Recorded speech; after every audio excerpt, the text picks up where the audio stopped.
Setelah mendengar masukan dari berbagai pihak, pemerintah Kota Palembang dan Dinas Pendidikan Kota Palembang akhirnya kembali menunda sekolah tatap muka yang rencananya akan digelar pada 12 Juli mendatang atau saat awal tahun ajaran baru. Keputusan ini menimbulkan pro dan kontra di tengah masyarakat.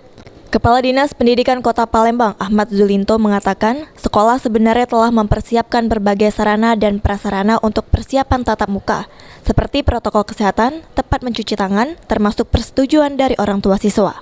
Namun melihat lonjakan kasus COVID-19 di berbagai daerah, termasuk Kota Palembang, dan setelah mendapat masukan dari Ikatan Dokter Anak, Ombudsman, dan pemerhati pendidikan, disepakati bahwa sekolah lebih baik masih melakukan pembelajaran daring dan laring.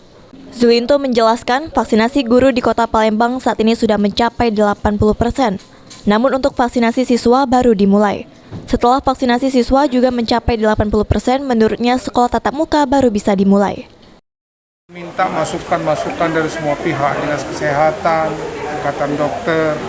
Kami, Pak Wali juga mendengar apa yang keluhan dari BMPS, semua kita dengar. Namun pada akhirnya rekomendasi kita tidak dapatkan bahwa ini harus wajib kita buka. Namun salah satu kesimpulan kita pastikan bahwa guru sudah divaksin minimum 80%, siswa juga dipastikan bahwa sudah 80%. Untuk guru sudah mencapai, tapi siswa yang belum tercapai ya masih kita akan mulai. Aprianto, Abidin Riwanto, PAL TV.